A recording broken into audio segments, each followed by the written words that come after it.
베드로가 이제 성전이 그 옆에 뭐 없으니까 베드로가 지붕으로 올라갑니다. 지붕으로 올라가서 식사를 해야 되는 그 짧은 기다리는 시간 동안 지붕으로 올라가서 하나님께 기도하는 겁니다. 참 이게 보면 기도하는 사람이죠. 사도행전 3장에도 보면 제9시 기도 시간에 베드로가 요한과 함께 성전에 올라가다가 날 때부터 안전병이 된 자를 만나서 예수 이름으로 또 일으키는 그런 또 그 기적을 이루죠. 그러니까 베드로는 베드로가 실패했을 때는 기도를 안 하는 사람이었잖아요. 예수님이 게세마네 동산에서 기도하자 그럴 때도 베드로가 피곤해서 그냥 잤잖아요. 왜냐하면 예수님 따라다니는 게 보통 일이겠습니까? 예수님이 얼마나 부지런하셨는데. 그러니까 저녁 되니까 막 피곤해서 막 제자들이 다 잤잖아요. 근데 예수님은 깨우셨잖아요. 여러분 피곤하다고 바쁘다고 기도 안 하면 목회자가 무관심해야 돼요? 자꾸 오라고 해야 돼요? 알아서 하세요. 예수님은 기도만큼 양보를 안 하셨어요. 왜냐하면 기도 안 하면 다 시험 드니까. 공동체도 시험 들고, 그 시험에 들지 않도록 깨어있어 기도하라 그랬잖아요. 왜 1시 동안도 기도하지 못하느냐? 시험에 들지 않도록 깨어있어 기도하라 그랬잖아요. 그리고 베드로도 그렇게 이제 사는 겁니다. 이제 기도 생활을 예수님처럼 쭉 하는데, 그 틈틈이 구시는 오후 3시입니다. 그때 성전에 올라가고, 또 6시는 12시, 정오 12시에 아주 더울 때입니다. 그때 기도할 곳이 없으니까 지붕 위로 올라가서 그곳에서 기도하려고 하다가 영적 체험을 합니다. 바구니가 하늘에서 내려오는 환상을 보면서 영적 체험을 하면서 베드로의 이 패러다임, 세계관이 그때 바뀝니다. 그때까지는 베드로도 한 번도 유대 땅을 벗어나 본 적이 없어요. 그러니까 우리 백성들만 하나님이 구원하기 위해서 예수님을 믿어도 하나님의 아들 예수님을 보내신 게 아닌가 그렇게 생각을 했어요. 예, 내려오는 그 털이 있으니까 털이 있잖아요. 근데 기도하는데 환상이 보이는데 자기들이 더럽다고 생각했던 그 짐승들이 바구니에서 담겨서 내려오는데 하나님의 음성이 들기를 잡아먹으라는 겁니다. 그래서 베드로가 아이고 저 더러운 짐승들 안 잡아먹겠어요. 안 먹으려면 했더니 내가 깨끗게 한 것을 왜 네가 더럽다고 하느냐. 그래서 3번이나 그 환상을 보여주고 나서 그 다음에 고넬료가 보낸 이방인 2사람이 베드로가 있는 그 요바에 있는 그 피장 시몬의 집에 와서 노크를 하는 겁니다. 계세요? 이곳에 베드로라는 우리 사도님이 계시냐고 노크하는 겁니다. 그때 또 음성이 들립니다. 따라가라고 합니다. 저들과 따라가라. 아니 이방인들이 있는 곳은 유대인들은 가지도 않고 그들과 만나지도 않아야 되는데 예수님께서는 뭐예요? 가라는 겁니다. 가라. 그런 영적 체험을 통해서 이렇게 사람들의 이 가치관이 바뀌고 세계관이 바뀌어요. 이런 기독교 신앙의 이 요지는요, 체험의 종입니다. 하나님을 인격적으로 만나고 예수님을 체험하고 성령님을 체험할 때 사람이 가치관이 바뀌어요. 아, 내 인생은 하나님께 속해 있구나. 이건 뭐 별 가르쳐봐야 하나님에 관해서 뭐 이렇게 해봐야 잘 안 바뀌어요. 그러나 하나님을 인격적으로 체험하고 성령님을 뜨겁게 체험하면요, 아, 내 인생의 주인은 하나님이시구나. 아, 나는 하나님께 속해 있구나. 아, 정말 하나님 살아계시구나. 아, 하나님 의지하고 살아야 되겠구나. 내가 지금까지는 내 마음대로 살아왔지만 이제부터는 내가 하나님이 기뻐하는 삶을 살아야 되겠다. 이게 바뀌어요. 그래서 이게 체험이 중요한 거죠. 그래서 어떻게 베드로가 이런 체험을 했어요? 기도하다가 이런 체험을 하는 겁니다. 그러니까 기도하면요, 개인적으로도 체험하지만 또 사역의 면에서도 기도하는 사람을 통해서 그런 놀라운 역사들이 일어나게 되는 줄을 믿으시기 바랍니다. 자, 그래서 우리 베드로가 실패해도 베드로의 실패도 기도 때문입니다. 기도를 해서가 아니라 기도를 안 해서 그렇고, 베드로의 사역과 삶의 성공도 기도 때문이에요. 뭐 했어요? 기도했기 때문입니다. 극명한 차이입니다. 극명한 차이. 아까 말씀드렸던 누가복음 22장 45절에서 46절 보면 예수님이 겟세마네 동산에서 땀방울이 핏방울 되게 하기까지 기도하실 때 제자들은 다 잤잖아요. 기도해야 될 때, 야, 기도하자, 기도해야 될 때 자버려서 제자들이 예수님 잡힐 때 다 도망가 버린 겁니다. 하나님께서 우리에게요, 물론 24시간 무시로 기도해야죠. 그렇지만 특별히 감동을 줄 때가 있어요. 야, 나와서 기도해야지. 야, 성전에 와서 기도해야지. 야, 이 시간은 기도해야 된다. 이렇게 감동을 줄 때 있어요. 이 부담을 줄 때 있어요. 거룩한 부담을 막 줄 때가 있어요. 그러면 그 순종해야 되는 겁니다. 근데 우리 사람은, 저를 포함해서 사람은요, 기도하는 것에 대해서는 내추럴하지 않습니다. 기도하는 것은 그냥 자연스럽게 되는 게 아니에요. 기도는 기도 안 하는 게 자연스러워요, 인간은. 왜냐하면 아담과 하와를 통해 물려받은 이 죄성, 이 불신앙성이 우리에게 그 근성이 작용하기 때문에 하나님을 의지하지 않고 살아가려고 하는 그런 근성들이 있는 겁니다. 기도 안 하는 게 더 자연스러워요. 근데 밥 먹는 거는 자연스럽죠. 본능은 자연스럽잖아요. 그죠? 근데 영적인 이런 유익한 것은요, 아이들도 보세요. 공부해라. 자연스럽지 않아요. 가만히 놔두면 공부해요? 안 되면 또 그렇게 가르치는 교육자들도 있습니다. 그냥 놔두라고 합니다. 놔두면 이제 잡초만 나죠. 뽑아줘야지. 그 마음에 잡초가 나고 이 쓴뿌리가 있기 때문에 그걸 뽑아줘야 되고, 말씀으로 심고 뿌리고 예수의 피를 뿌리고 이렇게 그 마음을 새롭게 해줘야 되는 거지. 아이들이 저절로 뭐 성선설이 아니에요. 성악설이에요. 사람은 다 죄인이에요. 죄인. 인간은 하나님 안 찾게 돼 있어요. 근데 그 타이밍에서 기도를 안 하니까 베드로와 제자들이 예수님 버리고 도망가잖아요. 근데 사도행전 1장부터 보면요, 이제는 기도를 시작합니다.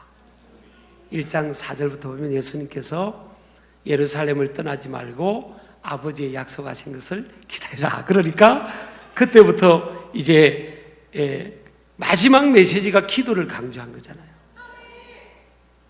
고린도전서 15장에 보면 500여 형제가 일시에, 고린도전서 15장 8절과 9절 보면 500여 형제가 일시에 예수님을 만났다고 했어요. 그러니까 남자 20세 이상만 카운트가 됐기 때문에 그 당시 문화는 여자들까지 합치면요, 1000명이 넘는 사람들이 동시에 부활의 주님을 만났죠. 그 주님이 또 하늘로 성천하는 것을 보았습니다. 그 예수님의 마지막 당부가 뭐예요? 예루살렘을 떠나지 말고 아버지의 약속하신 것을 기다려. 그래야 몇 날이 못 되어 성령으로 세례를 받으리라 그랬잖아요. 그래서 1000명이 넘는 사람이 처음에는 같이 모여서 기도하는데 하루가 지나고 이틀이 지나고 3일 지나고 열흘쯤 되니까요 120명으로 줄어들었어요. 그래서 교회도 보면 기도 열심히 하는 사람은 10분의 1 정도 보편적으로 그렇대요. 11조래 11조. 새벽 기도하는 사람이 11조를 한 겁니다. 그 주일날 출석하는 숫자의 11조가 새벽 기도한대요. 자, 그래서 이 베드로와 제자들이요 120명이 이제 기도를 합니다. 그래서 기도하다가 이들이 성령을 받습니다. 성령의 충만함을 받게 됩니다. 그때 바뀝니다. 이들이. 숨어있던 그들이 무서워서 예수 믿는다는 소리를 못했잖아요. 심지어는 그 하인, 여자 하인한테도 예수 믿는다는 것을, 예수님을 따르는 사람이라는 것을 부인했지 않습니까? 무서워가지고. 생사화복을 주관하신 분은 우리 하나님이신데 그걸 모르고 그 하인에게 말해가지고 자기 영적 신분이 노출되면 자기도 죽을까봐 뭐 순교할 수도 있는 거겠죠. 그러나 우리 베드로가 감옥에 갇혔을 때 순교했습니까? 때가 되기 전까지는 하나님께서 천사를 보내가지고 감옥에서 건져내기도 하고요. 바울과 실라 같은 거는 감옥문이 확 열리기도 하고 하나님이 주관하시는 그잖아요. 그래서 180도로 베드로와 이 예수님의 제자들이 삶과 사역이 180도로 바뀐 게 뭔가 하면 따라합시다. 기도입니다. 기도. 자, 첫 번째 한번 따라하겠습니다. 읽겠습니다. 시작. 베드로와 초대교회 성도들은 아버지의 약속하신 성령을 받기 위해 함께 모여 기도에 힘을 썼다. 사도행전 1장 13절에서 15절까지 있는데 이 가운데는 예수님의 육신의 어머니 마리아도 있었고요. 1장 13절 보세요. 한번 예수님의 제자들이 저 다 모여 있습니다. 자, 읽어보세요. 시작. 들어가 그들이 요하는 다락방으로 올라가니 베드로, 요한, 야고보, 안드레와 빌립, 도마와 바돌로메, 마테와 및 알페의 아들 야고보, 셀로신 시몬, 야고보의 아들 유다가 다 거기 있어. 14절 시작. 여자들과 예수의 어머니 마리아와 예수의 아우들과 더불어 마음을 같이하여 오로지 기도에 힘쓰더라. 마가 요한의 집에 있는 그 다락방에 큰 홀입니다. 거기에 그들은 모였어요. 그 당시 예루살렘 성전에는 그들이 대놓고 이렇게 매일 기도할 수가 없었기 때문에 마가의 다락방이라는 큰 홀, 그 마가 요한의 집에 있는 큰 홀에 지금도 가면 그 마가 다락방이 있습니다. 예루살렘에. 거기 모여서 그들이 어떻게 기도했죠? 마음을 같이하여 오로지 기도에 힘을 썼다. 기도에 힘을 쓴 겁니다. 기도는요, 힘을 써야 됩니다. 그랬더니 15절 시작. 모인 무리의 수가 약 120명이나 되더라. 그때 베드로가 그 형제들 가운데 일어서서 이르되, 여러분요, 한 1000명이 넘던 사람이 열흘쯤 되니까 120명으로 줄어버렸어요. 기도는요, 다 교회 다니는 사람 하나님 믿는다고 다 기도하는 게 아니에요. 근데 여러분 120명 안에 들어가야 되겠어요? 저 기도 안 하는 900명 안에 들어가야 되겠습니까? 그렇죠. 120명 안에. 거기에 있는 사람이 사도행전 2장에 보면 다 2장 1절부터 보면요, 다 성령의 충만을 받았다 그랬어요. 2장 3절 보면 다 성령의 충만을 받았어. 방언을 말하고 미래를 예언하고 그런 일들이 임했습니다. 이 두 번째 봅니다. 베드로와 초대 교회의 성도들은 핍박과 고난 속에서 기도하기를 힘썼습니다. 이들은요, 그때만 마가 요한의 다락방에서만 기도한 게 아닙니다. 사도행전 4장 29절에서 31절 한번 읽겠습니다. 시작. 주여, 이제도 그들의 위협함을 굽어보시옵고 또 종들로 하여금 담대히 하나님의 말씀을 전하게 하여 주시오며 손을 내밀어 병을 낫게 하시옵고 표적과 기사가 거룩한 종 예수의 이름으로 이루어지게 하옵소서 하더라. 이제 31절 중요합니다. 빌기를 다하며, 여기 빌기를 다했다는 게 뭐예요? 기도를 다했다는 거죠. 빌기를 다함에 모인 곳이 진동하더니 무리가 다 성령이 충만하여 담대히 하나님 말씀을 전하니라고. 31절 때 보세요. 기도할 만큼 기도의 분량이 차니까 모인 곳이라는 게 뭡니까? 개인 기도가 아니에요. 지금은요, 같이 합심 기도한 겁니다. 그 모인 곳에 성령이, 하나님의 영이 충만하게 임하고 쉐키나의 영광이, 하나님의 영광이 임하지고 그곳이 막 진동이 일어났다고 해서 영적 지진이 일어나고 다 성령이 충만해서 그들이요, 무서워서 숨어있던 그들이 이제 담대함을 얻습니다. 용기가 생깁니다. 제가 아까 말한 거 용기를 말한 겁니다. 그 제 이름이 좋은 거예요. 용기 거꾸로 하면 제 이름. 제가 용기를 말한 겁니다. 제가 아까 무슨 세상의 것에서 예수 믿는 사람은 그냥 배째라 이렇게 살아가라는 게 아니고 용기와 담력이 생깁니다. 똑같은 사람이 바뀌잖아요. 숨어서 벌벌벌 떨고, 아니 여자 하인한테도 그냥 나 예수 모른다고 이렇게 부인하던 베드로와 제자들이 기도하니까 하나님의 영이 임하게 되잖아요. 그러니까 용기가 생기고 담대하게 하나님 말씀을 전합니다. 지금 우리가 이런 상황보다요, 훨씬 밖에 나가서 예수 믿으라, 예수님이 구세주다 전하는 게 얼마나 위험한지 모릅니다. 지금 그 우한 지역의 코로나보다 더 사실 위험한 그 당시 상황입니다. 우한이라는 중국에 그런 지역이 있다며요. 거기에서 밖에 나가서 생활하는 것보다 훨씬 이 베드로와 제자들이 예수 믿으라고 밖에서 하나님 말씀 전하고 복음 전하는 게 더 이 위험한 상황입니다. 그 31절 사도행전 그런데도 뭐예요? 다 성령 충만하니까 담대해집니다. 담대. 우리 아멘 하시기 바랍니다. 담대해져 가지고요 어떻게 돼서 밖에 나가서 막 말씀 전하는 겁니다. 아니 다른 사람이 그렇다면 이해가 되는데 똑같은 사람이에요. 또 베드로와 제자들이 똑같아요. 근데 바뀌잖아요. 또 뭘 위해서 기도합니까? 30절 보세요. 30절 보면 손을 내밀어 병을 낫게 해달라. 치유가 일어나게, 신유가 일어나고 그런 역사, 표적과 기사, signs and wonders, 표적과 기사, 기적이는 전도할 때 말로만 그냥 예수 믿어보세요 이게 아니라 그 현장에서 파워 이반젤리즘이에요. 능력 전도가 나타나고 기도를 많이 하고 막 교회가 막 기도를 많이 하고 모여서 기도하고 그러니까 그런 역사가 일어나는 겁니다. 우리 아멘 하시기 바랍니다. 우리도 그렇게 됩니다. 그렇게 모여서 기도하고 하나님 막 이게 치유가 일어나고 더 많은 영혼들이 치유받고 또 막 현장에서 이 표적과 기사가 나타나고 빌립 안수 집사 같은 경우 사마리아 그 도시에 가서 전도할 때 막 표적과 기사가 일어났잖아요. 자, 그래서 3번 읽겠습니다. 시작. 베드로와 사도들은 성전 중심의 규칙적인 기도 생활을 했습니다. 규칙적으로 새벽 기도도 하고 여러분 시간 되면 저녁에도 나와서 기도도 하고 규칙적인 기도 생활. 세상 생활하다가 짧게 시간 내서 아까 베드로처럼요 점심시간 조금 아껴가지고 다 기도 시간도 갖고 이러면서 이렇게 하는 겁니다.